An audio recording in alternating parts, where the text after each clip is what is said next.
Poor elderly woman inherits an old house, but what she finds inside changes her life.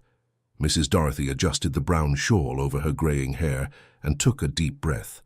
The crumpled paper in her hands trembled slightly as she read once more the words she still couldn't believe. Inheritance, house, Aunt Florence. Names that made no sense in her 70-year life, marked by the daily struggle to survive. The news had arrived via a tired mailman who climbed the 3 flights of stairs of the tenement where she had lived for nearly 30 years. The official envelope seemed too heavy for her hands, calloused from washing other people's clothes. Now, standing there on the red dirt road, with her worn-out suitcase beside her and the cane that had accompanied her since the fall she suffered 5 years ago, she tried to process what was happening. The house before her was not the ruin she expected to find. The adobe walls still stood firm. The clay tile roof showed only a few spots where moss had grown, and the wooden windows, though faded by time, still held intact glass. The silence of the countryside in rural Georgia contrasted drastically with the constant noise of the outskirts of New Orleans where she lived. Could this really be the place? She murmured to herself, checking the address on the paper once more. St. Jude's Estate, Oak Lane, mile 15. There was no doubt. This was the property that, according to the lawyer, now belonged to her. The lawyer, Mr. Richard Sullivan. A middle-aged man who had received her in his modest office in the center of the nearest city, Atlanta, with an expression that mixed professionalism and something she couldn't identify. Perhaps it was pity or surprise. He had explained that Florence Louise Miller had passed away 3 months prior and left in her will that all her possessions should be given to her niece Dorothy Louise Miller. "But, sir, I don't have an aunt named Florence," she had protested, sitting in the worn leather chair of the office. "I was always an only child. My mother told me it was just the 2 of us in the world." The lawyer had hesitated before answering, fidgeting with his glasses nervously. "Mrs. Dorothy, there are some complex matters involving this inheritance. Matters it might be best for you to discover on your own. The deceased left very specific instructions about that." Now, standing before the house that was supposedly hers, Dorothy felt the weight of those mysterious words. She picked up the suitcase with one hand, leaned on the cane with the other, and walked slowly toward the solid wooden door. The key the lawyer had given her looked old, handcrafted, with details that suggested it had been made decades ago. The bolt gave way with a creak that echoed through the empty interior. The smell that greeted her was a mixture of mold, old wood, and something vaguely floral, as if someone had left dried flowers scattered about the house. The light coming through the windows revealed furniture covered by white sheets, like silent ghosts guarding secrets. Dorothy took a few cautious steps, testing the resistance of the wooden floor.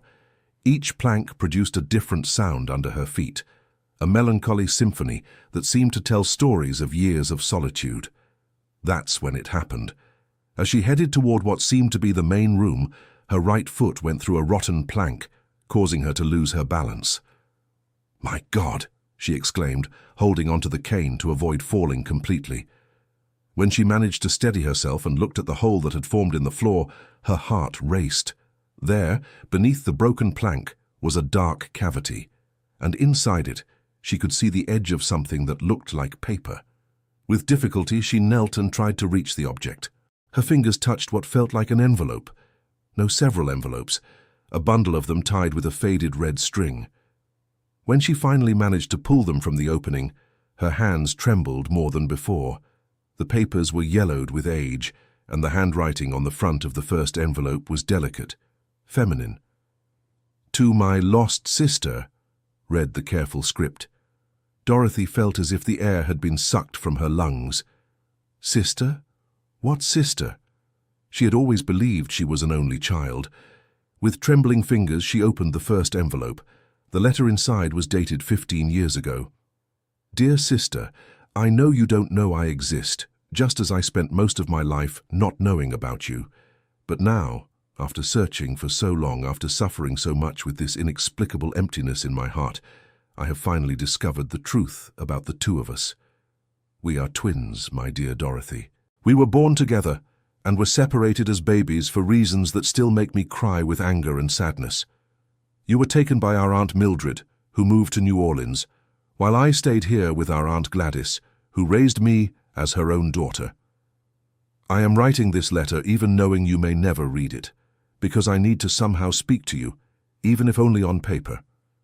I need you to know that I have always missed you, even without knowing you existed. I have always felt as if a part of me were lost somewhere in the world. The letter continued for 2 more pages, telling of a life of searching and longing, of sleepless nights, thinking of a sister she didn't even know existed, of frustrated attempts to find information about her true family. Dorothy read every word with tears streaming down her face, trying to process the revelation that completely changed everything she thought she knew about her own history.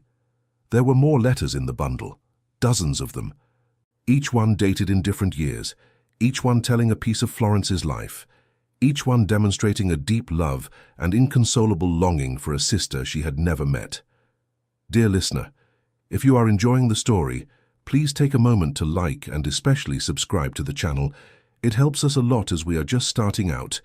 Now continuing.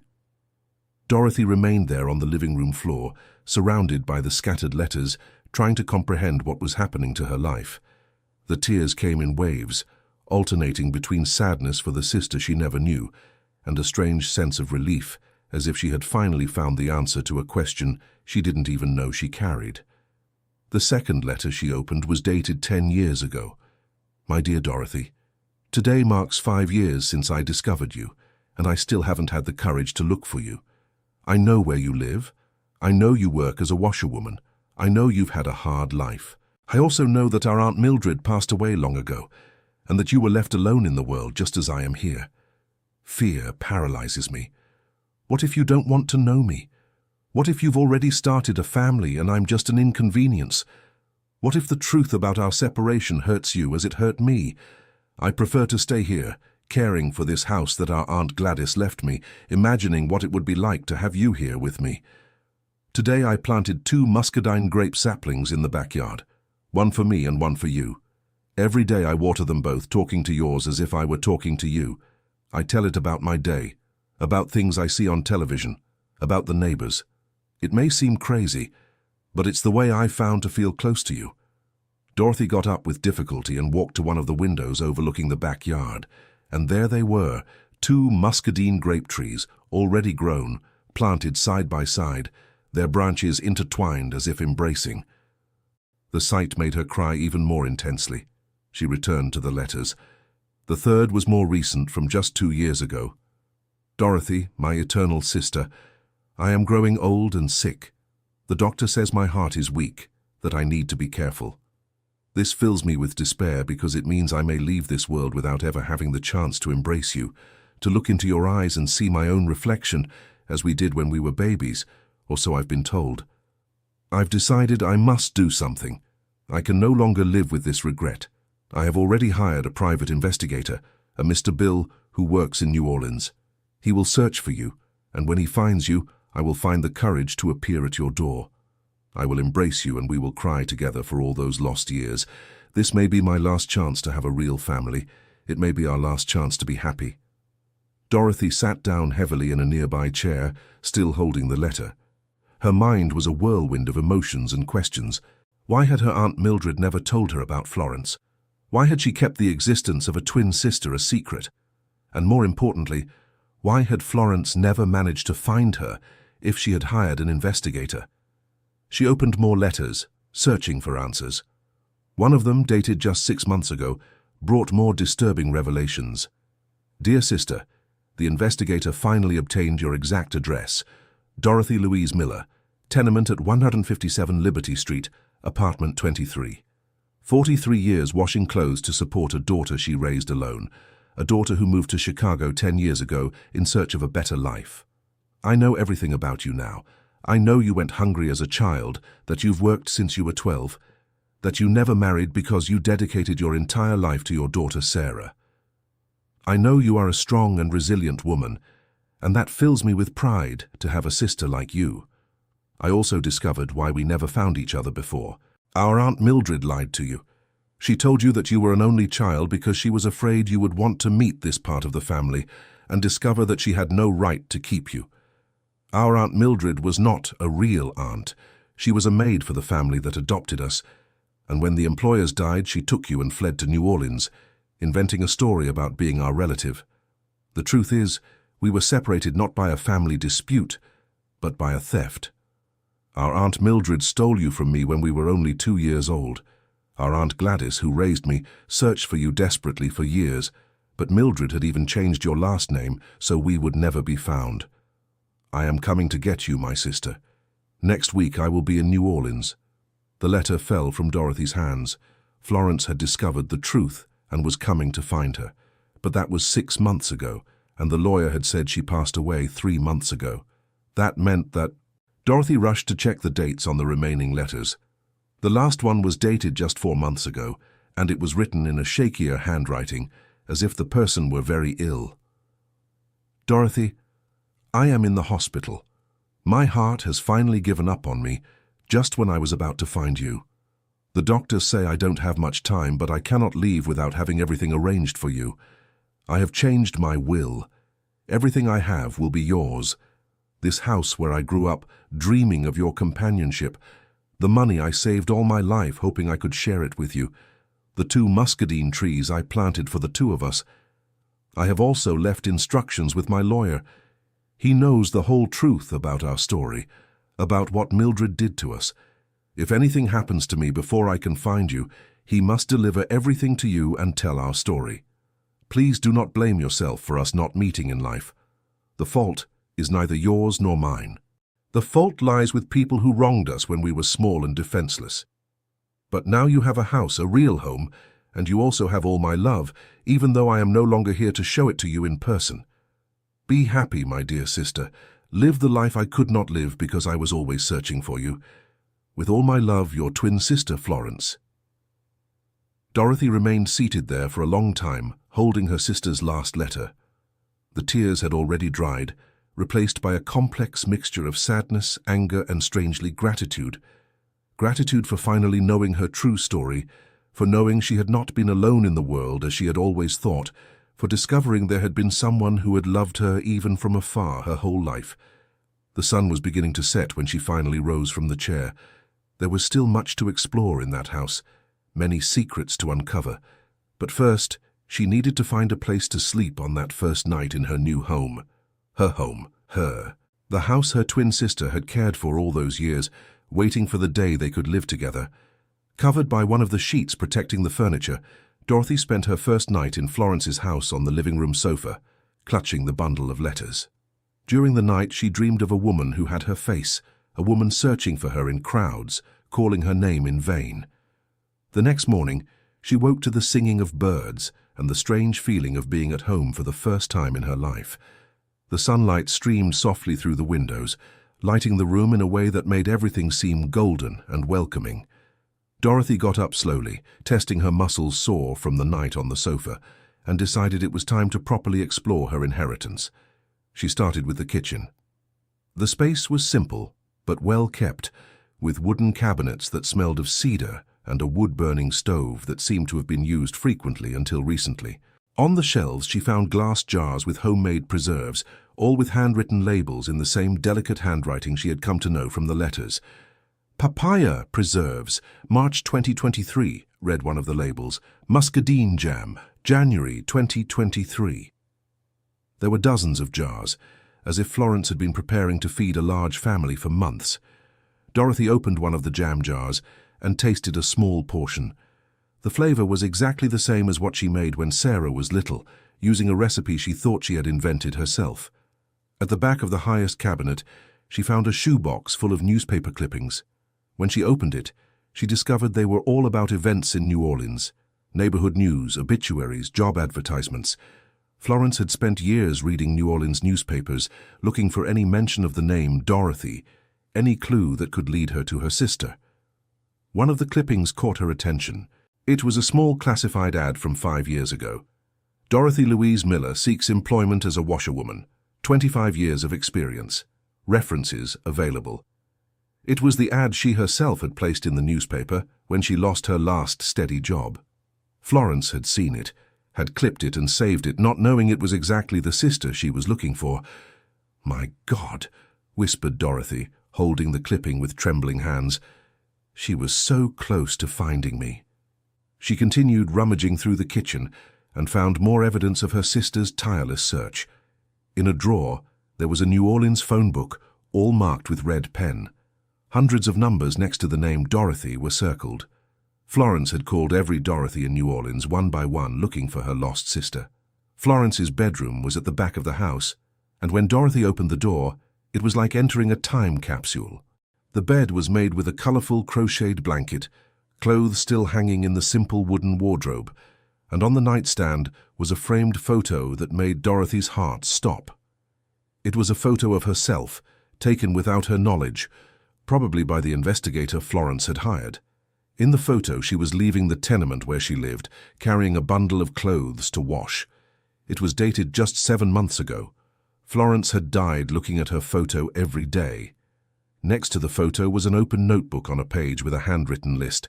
Things to do when I find Dorothy. 1.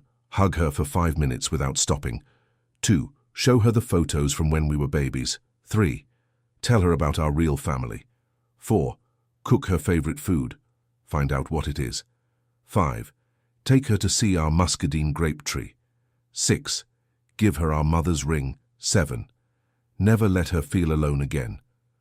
Dorothy sat on her sister's bed and cried. She cried for all the lost years, for all the hugs they never shared, for all the conversations they never had. But she also cried with emotion because she finally understood where that constant feeling that something was missing from her life came from. When she managed to calm down, she opened the drawers of the nightstand. In the first, she found a red velvet case.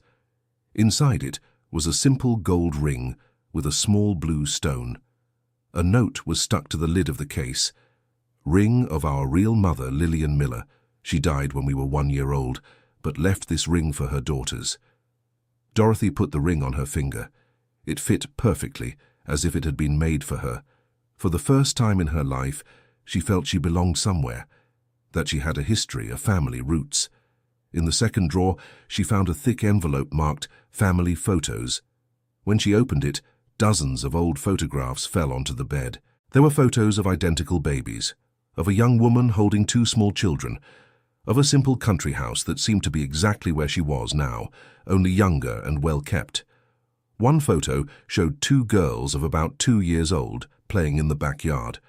They were absolutely identical, with the same curly hair, the same big dark eyes, the same dimples when they smiled. On the back of the photo was written, Dorothy and Florence, last days together. Dorothy studied the photo intensely, searching her memory for any recollection of that moment, that house, that sister, but nothing came. She was too young when they were separated to hold any conscious memory. Still, there was something familiar about that scene, something that stirred a strange feeling of nostalgia in her chest. She continued examining the photos. There were several of the whole family, her real parents, Lillian and Henry Miller, the 2 aunts who raised them, other relatives she had never met. It was as if she were putting together a puzzle of her own identity. The photo that impressed her the most showed Florence as an adult, sitting under the muscadine grape tree, holding a photo of Dorothy as a child. Her sister's expression was one of deep sadness, but also of hope. On the back, the date, 45th birthday, another year waiting for my sister to come home. Dear listener, if you're enjoying the story, please take a moment to like and especially subscribe to the channel. It really helps us who are just starting out now continuing. Dorothy realized she needed to leave that room before the emotion completely overwhelmed her. There was much more to discover in the house, and each revelation helped her understand not only her history better, but also who she really was. The house's bathroom was simple but clean, with an enameled iron bathtub that seemed old but functional. In the cabinet above the sink, she found medications with Florence's name on them. Medicines for the heart, for high blood pressure, for anxiety. Her sister had spent the last years of her life ill, probably weakened by the anguish of not being able to find her. In the living room, she began to discover more clues about Florence's personality. The bookshelves were full of books, many of them about genealogy and family research.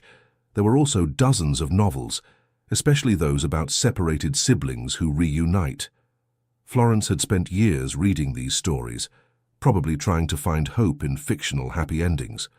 On one of the shelves, she found a thick folder marked Investigation Dorothy. When she opened it, she discovered it was full of documents, fake birth certificates that Mildred had made, accounts from people who remembered their family when they were children, maps of New Orleans with addresses circled, photographs of places where Dorothy might have been living. The folder also contained correspondence with various private investigators over the years. The first was from 15 years ago, when Florence had hired her first search services. She had spent almost all her savings on investigations, always hopeful that the next clue would lead to Dorothy. One of the letters from the most recent investigator, Bill Miller, was dated 8 months ago. Mrs. Florence, we have finally managed to locate your sister. Dorothy Louise Miller, 70 years old, lives in New Orleans in the tenement on Liberty Street. She works as a self-employed washerwoman and has a daughter who moved to Chicago. We have also confirmed that she is indeed your twin sister, through documents we found in the archives of the orphanage where you both stayed briefly before the separation. You can rest easy. Your sister is alive and well, considering the circumstances. She is unaware of your existence, as we suspected. Mildred truly invented an entire false story about the family, so that Dorothy would never look for relatives. When you wish to make first contact, I will be available to accompany you. I recommend it be done in person, as it will be a great shock for her to discover she has a twin sister after all these years. Congratulations for never giving up. Soon the two of you will be reunited. Dorothy held the letter tightly. Florence had managed to find her. After decades of searching, she finally knew where her sister was. But then why did she never appear? Why did she never make contact? The answer came in the next letter in the folder, dated 6 months ago. Mrs. Florence, I deeply regret to inform you that I will not be able to accompany you to your meeting with your sister, as planned. My wife has taken ill, and I need to travel urgently to Chicago to care for her. I know you are anxious to have the meeting next week, but I believe it would be better to wait for my return so I can assist in this very delicate moment. Sometimes, revelations of this type can cause unexpected reactions, and it is important to have someone experienced nearby to help. I will return in 1 month, and then we can properly schedule the meeting. I know waiting a little longer will be difficult after so much time, but I believe it will be better for both of you. Dorothy realized what had happened. Florence had waited for the investigator to return to make the first contact, but it was exactly during that month of waiting that her health deteriorated seriously. She was hospitalized and died before she could find the sister she had searched for her entire life. The tragedy of the situation hit her like a punch in the stomach. They had been so close to meeting. If the investigator hadn't traveled, if Florence had gone alone to meet her, if she herself had suspected something about the story Mildred always told about her family, but it was no use thinking about the what-ifs. What mattered now was that she was there in her sister's house, discovering a story that would forever change her understanding of herself. She continued exploring the room and found behind the sofa a small table covered with an embroidered cloth. When she lifted the cloth, she discovered it was actually an improvised altar. There were candles, some already melted from frequent use, an image of St. Jude, and in the center, a photograph of herself, surrounded by dried flowers. Florence had set up an altar to pray for her lost sister. She had lit candles for her. She had prayed for her health and happiness. She had created a ritual of love and hope that lasted decades. The discovery touched Dorothy in a way she hadn't expected. Even without knowing of her existence, she had been loved. She had been remembered in prayers. She had been longed for. Beside the altar there was a small wooden chest. When she opened it, she found more letters, but these were different. They weren't letters to her. They were letters that Florence had written to herself like a form of diary. January 2015. I dreamed of her again today.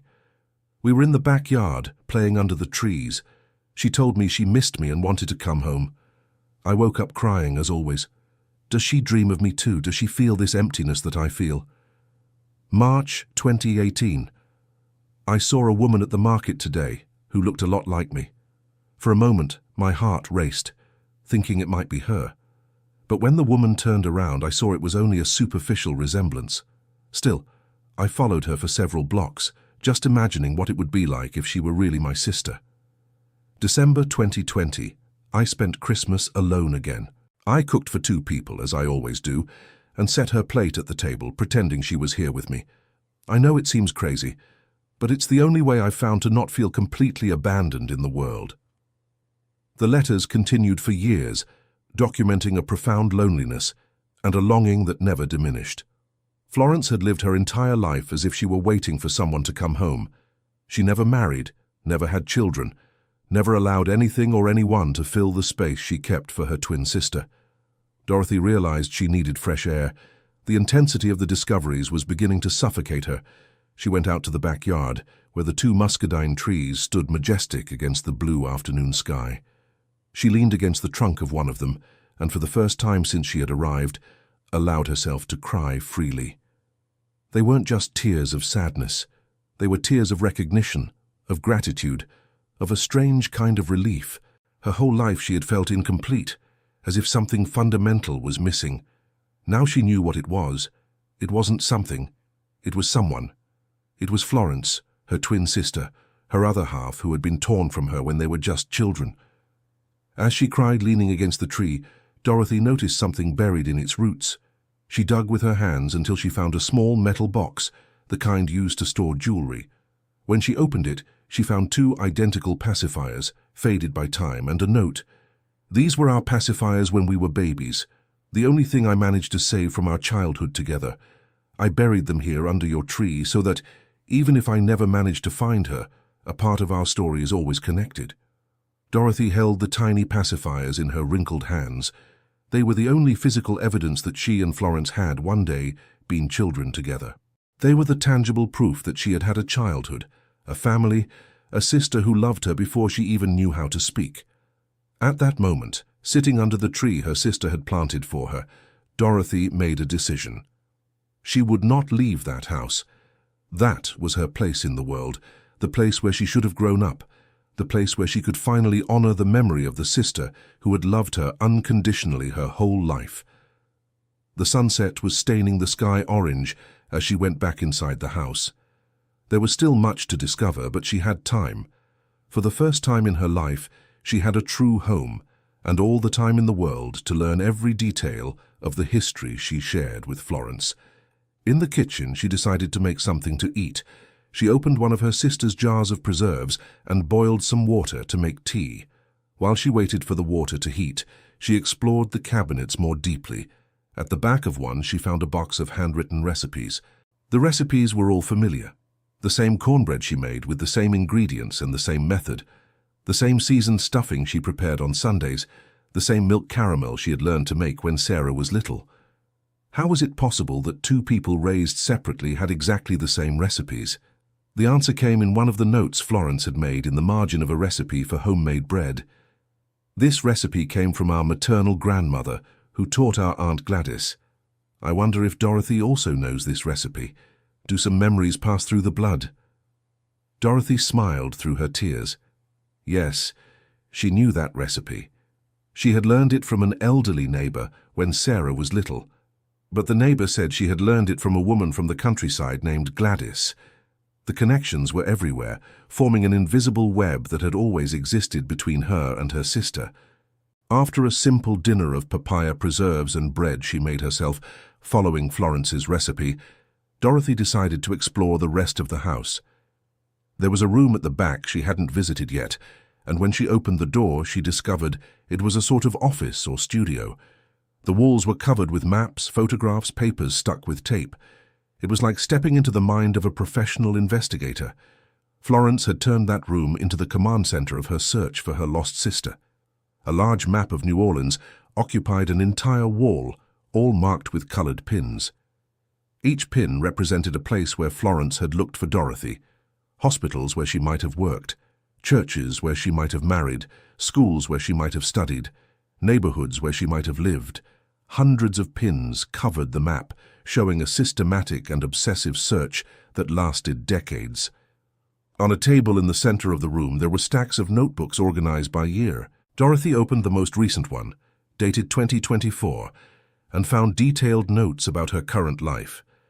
Florence knew where she bought groceries, which bus she took to work, what time she woke up. She knew she had arthritis in her hands, that she limped slightly on her right leg, that she always carried a knitting bag with her projects. The notes were written with the tenderness of someone observing a loved one. Dorothy left the house at 6:30 today. Seems to be in more pain with her leg. Should I buy medicine for her? She was smiling today when talking to the lady at the corner store. It's been so long since I've seen her smile. She bought flowers today. Who will they be for? Perhaps for our Aunt Mildred's grave. Dorothy realized Florence had spent the last months of her life practically watching over her, not out of malice, but out of desperate love. She wanted to know every detail of her life, wanted to discover her tastes and habits, wanted to be present even from a distance. In a drawer of the table she found more photos, these more recent and clearly taken without her knowledge. There were hundreds of them. Dorothy working, Dorothy walking down the street, Dorothy talking with neighbors, Dorothy feeding the cats at the tenement. Florence had obsessively documented every aspect of her life, creating a complete archive of a sister she observed but never approached. The discovery should have frightened her, but it didn't. It was disturbing, yes, but also deeply moving. Florence had found a way to be present in Dorothy's life without invading her privacy. She had contented herself with loving her from afar, with protecting her without her knowledge, with being a silent guardian to a sister who didn't even know she existed. At the bottom of the drawer, she found an envelope marked "to be opened only in case of emergency." When she opened it, she discovered it contained legal documents, including a power of attorney in her name, a life insurance policy naming her as the beneficiary, and detailed instructions on how Florence wished her assets to be managed if she died before making contact. The instructions were touching in their detail. If I die before finding my sister Dorothy, she should receive not only my house and money, but also all the photographs, letters, and documents I have gathered about our family. She has the right to know her complete history. The house must be given to her exactly as it is, without anything being removed or altered. Every object here has a meaning in our history, and she must have the chance to discover these meanings for herself. If she does not wish to live here, I understand perfectly. The life she built in New Orleans is her true life, and she should not feel obligated to abandon it because of a sister she never knew. But I hope she at least visits this house a few times to understand where she came from and to know she was always loved. The money I leave should be used so she can live comfortably in her final years. I worked my whole life saving every penny, not for myself, but for her. I want her to stop washing clothes for others and start taking care of herself. I want her to buy nice clothes, to travel if she wishes, to eat well, to feel like the lady she always should have been. If she wants to search for our daughter Sarah in Chicago, I also leave money for that trip. We all deserve a family, and perhaps Dorothy can build with our daughter the relationship I never had the chance to build with her. Lastly, I ask that she plant a third tree in the backyard, for our mother Lillian, who died too young and never had the chance to see her daughters grow up together. This way, the three of us will be symbolically reunited in this place that was always our true home. Dorothy finished reading the instructions with a heavy heart. Florence had thought of everything, had planned every detail to ensure her sister would be well even after her departure. She had dedicated her entire life not only to searching for Dorothy, but to caring for her in every possible way. It was late at night when she finally left the study. Her mind was overloaded with information, emotions, and revelations. She needed to process everything she had discovered. She needed to understand how her life had completely changed in just 2 days. She decided to take a bath in the old tub before sleeping. The hot water helped relax her tense muscles and calm her agitated mind. While in the tub, she looked around the simple bathroom and noticed details she hadn't seen before. There were 2 towels hanging on the door hook, 2 toothbrushes in the holder by the sink, 2 soaps in the soap dish. Florence had lived as if her sister were about to arrive at any moment. She had kept the house prepared for 2 people for decades, with a hope that never died out. After the bath, she put on a robe she found in the bathroom closet. It was simple, but clean and fresh-smelling, as if it had been washed and put away recently. More evidence that Florence kept everything ready to welcome her sister. In the bedroom, she noticed there were 2 beds. At first she thought it might be a guest room, but realized both beds showed signs of use. Florence had slept alternately in each of them, perhaps imagining she was sharing the room with her sister. Dorothy chose the bed that seemed less used, assuming it was the one Florence had intended for her. The sheets smelled of lavender and were too soft for someone who had spent a lifetime sleeping on hard tenement beds. For the first time in decades, she fell asleep comfortably, wrapped in the silent love of a sister who had cared for her even in her absence. During the night, she dreamed she was walking through the house as a child, holding hands with a girl who looked just like her. In the dream, they ran through the backyard, played with rag dolls, shared food from the same bowl. When she woke the next morning, she didn't know if it was truly a recovered memory or just her subconscious trying to fill the gaps of her lost childhood. The third day in the house brought new discoveries. Dorothy decided to explore the attic, a space that seemed small from the outside but turned out to be surprisingly spacious when she climbed the narrow wooden stairs. The attic was organized like a personal archive. There were boxes labeled by decade, each containing documents, photographs, and mementos related to the search for Dorothy. The first box she opened was marked 1980-1990, early years of the search. Inside, she found letters Florence had written to orphanages, hospitals, and churches across Georgia, asking about children adopted or lost in the late 1950s. There were also replies from some of these institutions, most negative, but a few offering clues that led to dead ends. One letter in particular caught her attention. It was from a nun at an orphanage in New Orleans, dated 1985. Dear Florence, I vaguely remember two twin girls who passed briefly through our institution in the late 1950s. They were here only a few days before being taken away by two different women. Unfortunately, our records from that time were lost in a fire years ago. What I can tell you is that one of the girls was taken by a younger woman who said she was a family employee, and the other was taken by an older woman who claimed to be a legitimate aunt. I remember because there was an argument between them about who had more right to the children. I believe the younger woman took the child to New Orleans, as she mentioned having relatives there. The older woman took the other child to the countryside, talking about a farm where she could grow up with fresh air and good food. I hope this information helps you in your search. I will keep you in my prayers that you find your sister. It was confirmation of everything Florence had discovered later.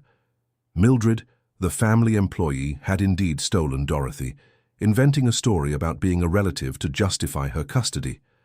Aunt Gladys, who raised Florence, was actually related to the children, but had no legal power to stop Mildred from taking one of the twins. The second box contained documents from the 1990s, when Florence had hired her first private investigator. There were detailed reports on all Dorothys born in 1954 in Georgia, with information about their lives, families, and whereabouts. Hundreds of women had been investigated and ruled out over the years. One of the folders inside the box was marked Possible Dorothys. Inside were profiles of 12 women who matched the age and some characteristics of the lost sister. Dorothy saw that her own profile was there, but marked as insufficient information. Continue investigation. Her profile, compiled in 1995, was frighteningly accurate. Dorothy Louise Miller, 41 years old, washerwoman, lives in New Orleans. Unmarried daughter, raised a daughter alone. Physical characteristics match, has no known family. Raised by Mildred Miller, deceased, who claimed to be her aunt. It is suspected that Mildred was not a real relative. Florence had come very close to identifying her back in 1995, but at the time she still didn't have the resources for a deeper investigation. If she had, they could have met 29 years ago, when they were both still relatively young and had time to build a life together. The third box was the most recent, covering the years 2010 to 2024. This one was full of evidence of the intensification of the search in Florence's final years. There were contracts with 3 different investigators, hundreds of surveillance photographs, and detailed maps of the movements of various Dorothys who had been investigated. At the bottom of the box, she found a leather-bound diary with the initials FLM engraved on the cover. When she opened it, she discovered it contained Florence's most intimate thoughts during her final years. March 15th, 2020. I'm getting old and tired. Sometimes I think about giving up this search and accepting that I'll never see my sister again. But then I wake up in the morning and feel that emptiness in my chest, and I know I can't stop. She's somewhere, living her life, perhaps also feeling like something is missing. I can't give up on her. July 3rd, 2021. I dreamed of her again. We were old ladies, sitting on this porch, knitting and talking about our lives. In the dream, she forgave me for not having been able to find her sooner. I woke up crying, but also with a strange feeling of peace. Perhaps it's a sign that we'll be together soon. December 28th, 2022. I spent another Christmas alone, but this year was different. I feel I'm close to finding her. The new investigator seems more competent than the previous ones. He told me he's following a promising lead. My heart races, just thinking that maybe next Christmas I won't be alone anymore. August 10th, 2023, he found her. Bill showed me a photo of her, and it was like looking in a mirror. Even after all these years, we're still identical. She's alive, she's well, she lives in New Orleans. I'm trembling with emotion and anxiety. How will I introduce myself to her? What will I say? How do I explain why it took me so long to find her? September 15th, 2023, I'm afraid. Bill advised me to go slowly, to prepare the meeting carefully. He said it might be too big a shock for her to discover she has a twin sister after all these years. What if she doesn't want to meet me? What if she gets angry with me for taking so long? What if she already has her own family and there's no place for me? November 2nd, 2023. My heart is getting worse. The doctor said I need to reduce stress and take better care of myself. But how can I take care of myself when I'm so close to fulfilling my life's dream? I need to stay strong until I meet my sister. After that, I can rest. December 18th, 2023. Bill had to travel and couldn't accompany me to the meeting. I'm frustrated but also relieved. Perhaps it's better this way. The first meeting should be just between the two of us, without intermediaries. I'll wait until January and then I'll go look for her alone. December 30th, 2023, last day of the year. Next year I will be with my sister. I'm sure of it. I'm preparing to go to New Orleans at the end of January. I've already bought new clothes. I've already organized everything I want to show her. I've already rehearsed 1,000 times what I'm going to say. My heart is weak, but my determination has never been stronger. The last entry was from January 15th, 2024, just 2 weeks before Florence was admitted to the hospital. I'm not feeling well. Chest pains, shortness of breath. But I can't get sick now, not when I'm so close. I just need to hold on a few more days. I need to see my sister. I need to hug her. I need to tell her how much I love her and how much I've missed her all these years. After that, whatever happens to me doesn't matter anymore. I will have fulfilled my life's purpose. Dorothy closed the diary with trembling hands. Florence had literally died from so much love for her. Her sister's heart had been consumed by decades of longing, anxiety, and frustrated hope. She had kept herself alive only by the sheer will to meet her lost sister. And when she was finally about to fulfill that dream, her body had given up on her. The weight of guilt threatened to crush her. What if she herself had searched for her family? What if she hadn't passively accepted the story Mildred had told her? What if she had questioned why she had no family photos, no memories of relatives, no stories about her origins? But then she remembered Florence's words in the last letter. The fault is neither yours nor mine. The fault lies with people who did us harm when we were small and defenseless. Mildred had stolen more than a child. She had stolen an entire family, a whole lifetime of love and companionship between sisters. Dear listener, if you're enjoying the story, please take a moment to like and especially subscribe to the channel. It really helps us who are just starting out. Now, continuing. Dorothy came down from the attic with renewed determination. She couldn't change the past, but she could honor her sister's memory by living the life Florence had always dreamed they would live together. She could turn that house into a welcoming home. She could care for the trees Florence had planted. She could continue the legacy of love her sister had left behind. In the following days, she began to put the house in order. She removed the sheets from the furniture, cleaned each room carefully, organized the photographs and documents she had found. Each task was done with the feeling that she was preparing the house to welcome Florence back, even though she knew that was impossible. One morning, While watering the muscadine grape trees, she received an unexpected visitor. A woman of about 50 appeared at the front door carrying a basket of fruit. "You must be Dorothy," said the woman with a warm smile. "I'm Gladys, your neighbor next door. Florence told me so much about you that I feel like I've known you for years." Dorothy invited Gladys in for coffee. As she prepared the drink in the kitchen that was starting to feel like her own, she listened to the neighbor talk about her friendship with Florence. "She was such a good woman, you know, always helped everyone around here. But there was a sadness in her eyes that broke our hearts. She told me about you, about how you two were separated when you were little. She said one day she would find you, and that you would live together here in this house." "She talked about me?" asked Dorothy, serving the coffee in 2 delicate porcelain cups she had found in the cupboard. "Yes, she did, and a lot. She said you were the most important person in her life even though you hadn't met. She showed the photos she managed to get, talked about the investigations. Sometimes I'd come here and find her talking to herself, as if you were right here in the living room with her." Gladys took a sip of coffee and continued, "In the end, when she was getting sick, she asked me for one thing. She said that if anything happened to her before she found you, I should make sure you felt welcome here in the neighborhood. She said you would need friends because you had always lived so alone." The two women talked for hours. Gladys shared stories about Florence, about her gentle and generous personality, about how she cared for the house with such affection, always hoping for the day she could share it with someone special. She also offered practical help for Dorothy to settle in the area, introduced her to the local merchants, taught her which was the best day to go to the market, explained how the public transportation to the city worked. "Florence left instructions for me too," Gladys revealed before leaving. "She gave me a sealed envelope and said to give it to you only after you'd had time to get to know the house and understand the story of you two." Dorothy received the envelope with curiosity mixed with apprehension.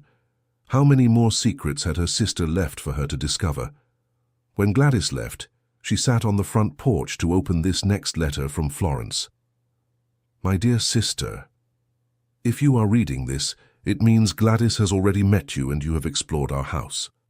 I hope you are feeling at home, because that is exactly what this place is.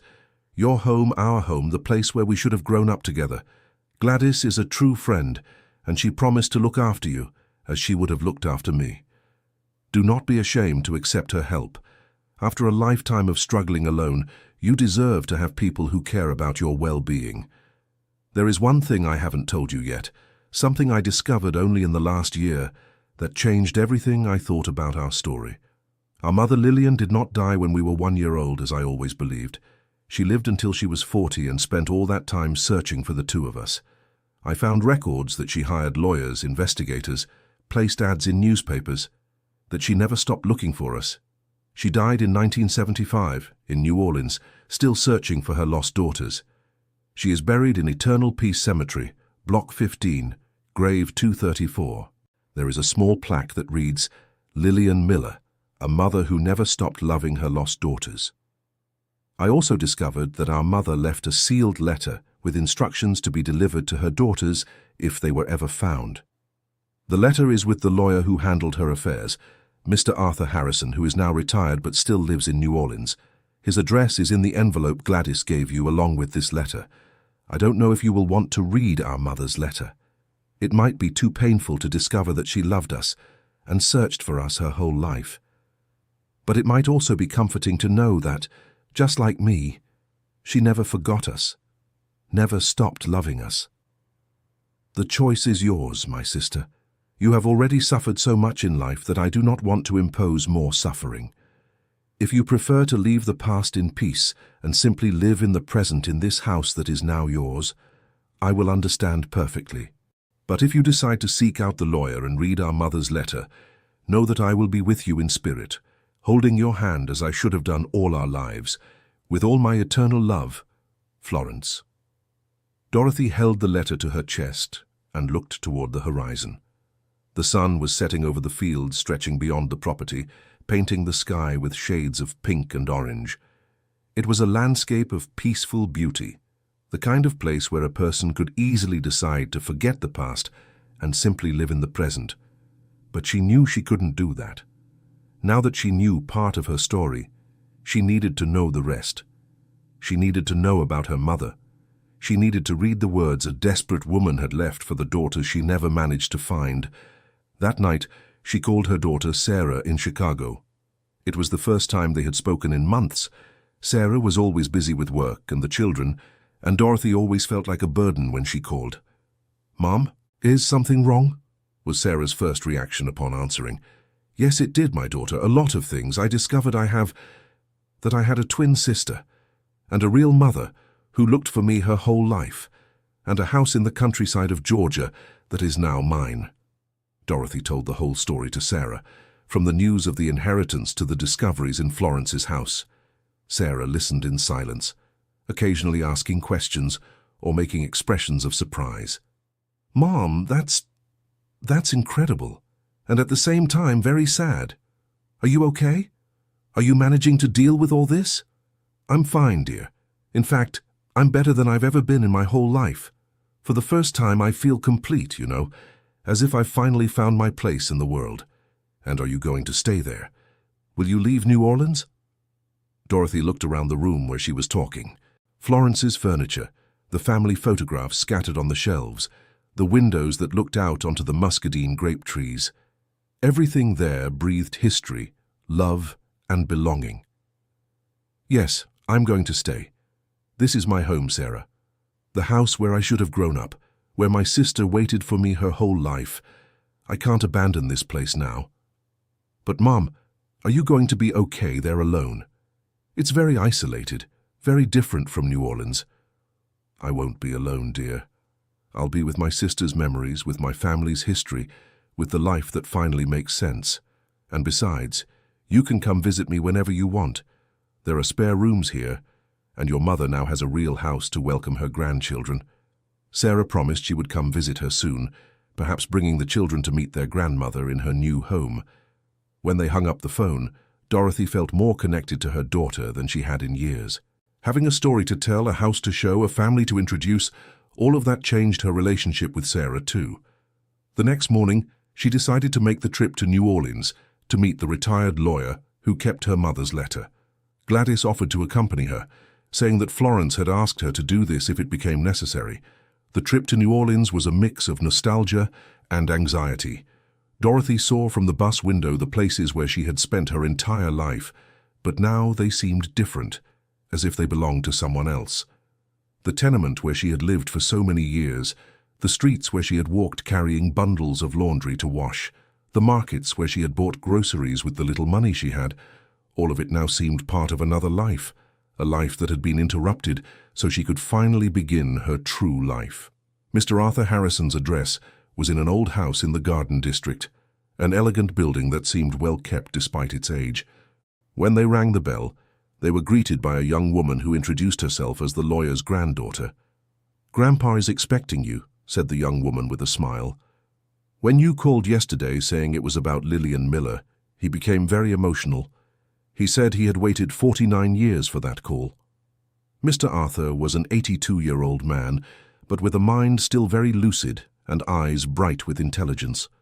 When he saw Dorothy, he smiled in a way that suggested immediate recognition. "My God, how much you look like your mother," were his first words. "Lillian looked just like you when I met her. The same height, the same eyes, the same way of holding her hands when she's nervous." He invited them to sit in his library, a cozy room filled with law books and family photographs. On the walls were some diplomas and certificates, evidence of a long career dedicated to the law. "Your mother came to me in 1960, began Mr. Arthur.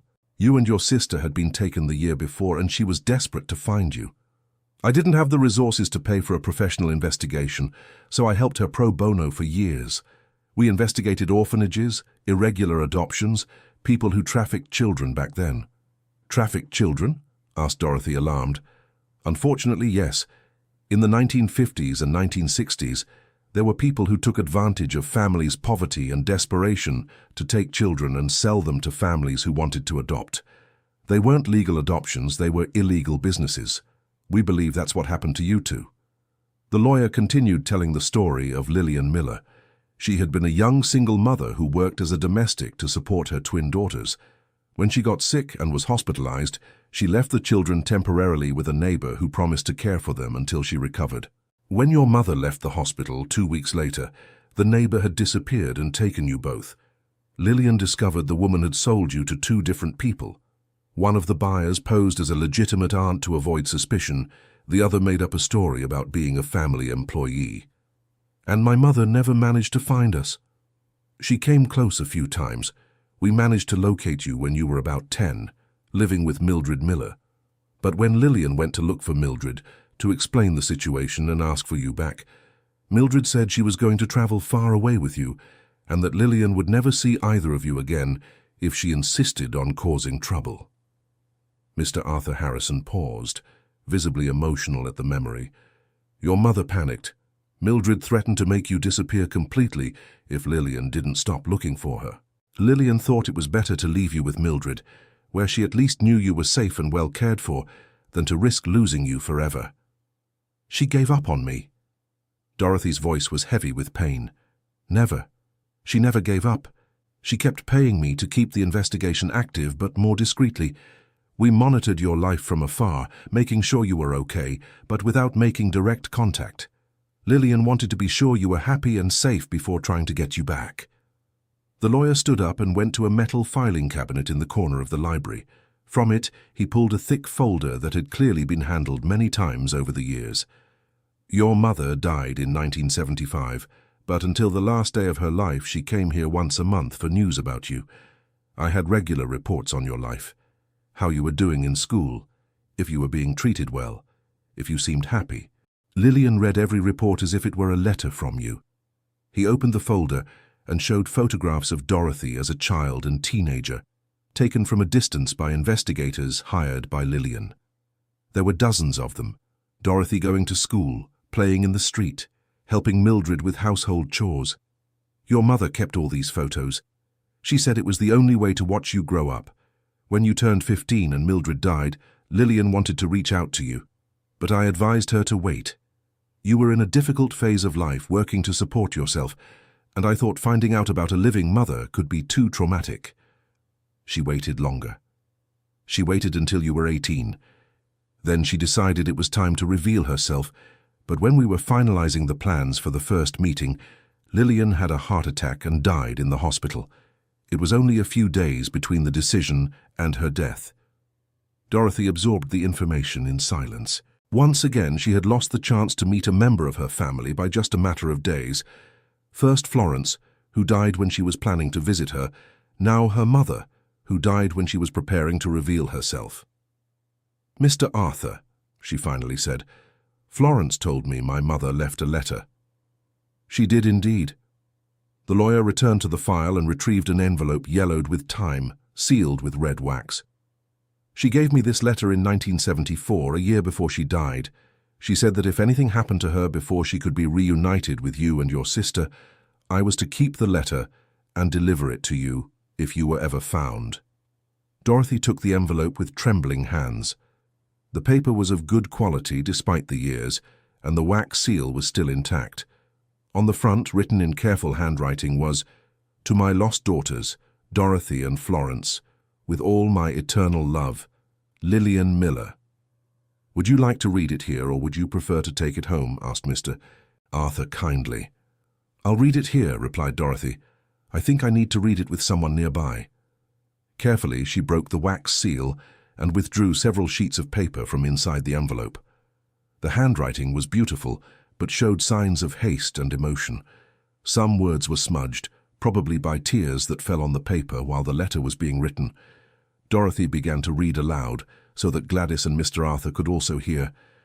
"My dear daughters, Dorothy and Florence, if you are reading this letter, it means you have finally been found and that I am no longer alive to embrace you as I always dreamed. My heart is broken for not being able to see you grow up, for not being able to tell you in person how much I love you, for not being able to ask for forgiveness for having failed to protect you when you were small and helpless. I want you to know that not a single day passed without me thinking of you. Not a single night passed without me praying for your happiness and safety. Not a single morning dawned without me hoping it could be the day we would finally be reunited. I know you must be confused and perhaps hurt to discover you had a mother who loved you your whole lives, but who could never reach you. Let me explain what happened so you understand that the fault was neither mine nor yours, but of wicked people who took advantage of our vulnerability. When you were 2 years old, I became very ill with a serious infection and had to be hospitalized. I left you with Mrs. Mabel, a neighbor who had always been kind to us and who promised to care for you as if you were her own grandchildren. When I left the hospital 2 weeks later, Mrs. Mabel had disappeared from the house where she lived, and you were nowhere to be found. I searched the entire neighborhood, asked everyone, but no one knew where she had gone. Weeks later, I discovered the horrible truth. Mrs. Mabel had sold you both to different people for money. She had used my illness as an opportunity to make money from selling children. My trust in a person I considered a friend resulted in the destruction of our family. I spent the next 15 years looking for you. I sold everything I had to pay investigators. I worked 3 different jobs to save money for the search. I placed ads in newspapers all over Georgia. I visited every orphanage, every church, every records office in the region. I managed to find you several times, but there were always obstacles that prevented me from getting you back. The people who bought you from Mrs. Mabel were very afraid of being arrested, so they moved whenever I got close. They threatened to make you disappear forever if I kept looking. The hardest part was discovering that you were well cared for and apparently happy with the families raising you. How could I tear you away from homes where you were safe to bring you back to a life of poverty and uncertainty with me? How could I be so selfish? So I made the hardest decision of my life. I kept watching over you from afar, making sure you were well, but without directly interfering in your lives. At least that way I knew you were growing up healthy, that you had food, education, affection. But never, ever, not for a second, did I stop loving you. I never stopped considering you my daughters. I never formed another family, because my heart was entirely occupied by you two. I lived my whole life waiting for the day you would grow up, and I could reveal myself without causing trauma or confusion. I know it's now too late for us to be a family in the traditional sense. You are already grown women. You already have your own lives, your own dreams and problems. But I want you to know that you always had a mother who loved you unconditionally. I also want you to know that you are sisters, that you were born together and were separated against all our wills. I hope you can find each other and create a family between yourselves, even if I'm no longer here to be part of it. I left a few things for you with Mr. Arthur Harrison. They are few. Some jewelry that belonged to my mother, your grandmother you never knew, some photographs of us when you were babies, and a small sum of money I saved my entire life dreaming of the day I could help you. It isn't much, but it is given with all the love of a mother who never had the chance to show that love properly. Please, do not pity me, nor blame yourselves for not having looked for me. You were children when you were taken. You had no obligation to look for a mother you didn't even know existed. The responsibility was mine, and I did everything possible within my limitations. What I want is for you to be happy, to build full lives filled with love, to take care of each other as the sisters you are, to forgive the people who hurt us, because holding on to anger only hurts the one who holds it. And if it's possible, when you think of me, remember not the mother who failed to protect you, but the mother who loved you every day of her life, even from afar, even in silence, even without hope of return. You were the reason I lived. You were my strength in difficult times. You were my hope when everything seemed impossible. You were my love when all else was lacking, until we meet again someday, somewhere where families are never separated again, with all the love a mother can have for her daughters. Lillian Miller, 1974. Dorothy finished reading the letter through tears she couldn't control. Gladys was crying beside her, and even the old lawyer had moist eyes. The silence that followed was heavy with emotion and understanding. Your mother was an extraordinary woman, Mr. Arthur Harrison finally said. In all the years I knew her, I never saw anyone love children with such intensity and dedication. She lived only for you two. Dorothy carefully folded the letter and placed it back in the envelope. Now she had the complete story of her family, a story of love, loss, search, and hope that spanned generations. She had a mother who had loved her, a sister who had searched for her, a home where she could finally belong. Mr. Arthur Harrison then handed her a small wooden box. "These are the things your mother left for you two. They are yours now." Inside the box was a simple gold bracelet, 2 small rings, a delicate chain with a heart-shaped pendant, and a few more photographs. There was also a smaller envelope with money. Not much, as Lillian had said in the letter, but an amount sufficient to show she had sacrificed to leave something for her daughters. "There is one more thing," the lawyer said. "Your mother is buried here in New Orleans at the Eternal Peace Cemetery. If you want to visit her, I can give you the exact address of the grave." Dorothy knew she needed to make this visit before returning to her new home.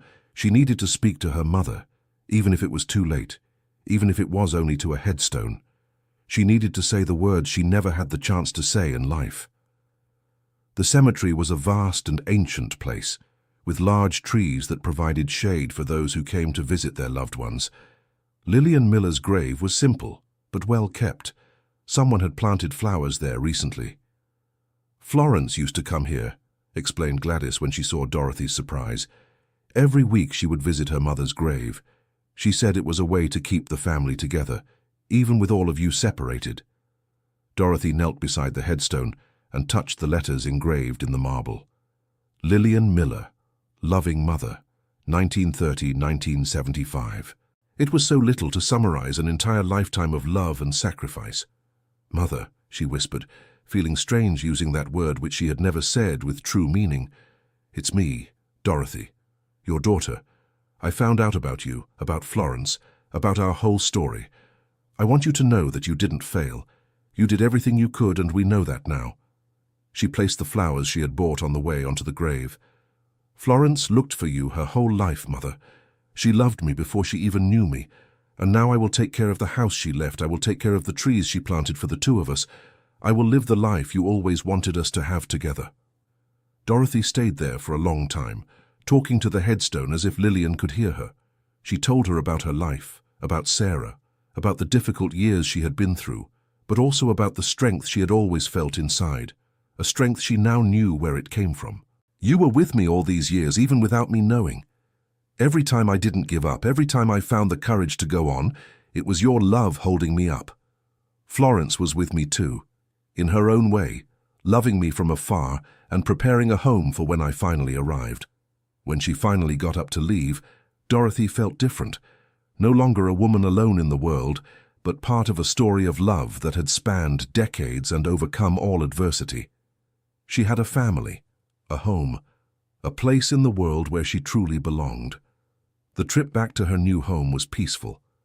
Gladys slept for most of the journey, but Dorothy remained awake, looking out the window at the landscapes that were now part of her life. When they finally arrived at the estate, it was early evening, and the lights of the house she had left on created a welcoming sight. "This is where I will spend the rest of my life," she thought, feeling a deep peace for the first time in 70 years. That night, after Gladys had left, Dorothy sat on the front porch with her mother's letter in her hands. The stars shone brightly in the clear country sky, and the silence was broken only by the chirping of crickets and the gentle wind in the trees. She thought of Florence, who had spent so many nights on that same porch, looking at the same stars, dreaming of the day her sister would come home.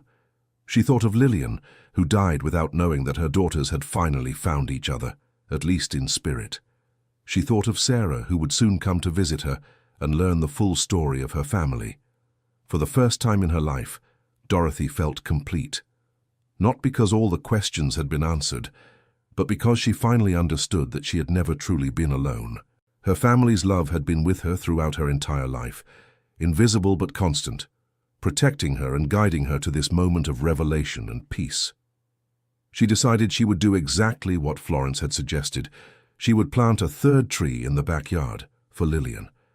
That way, the three of them would finally be reunited in spirit in this place that had always been the family's true home.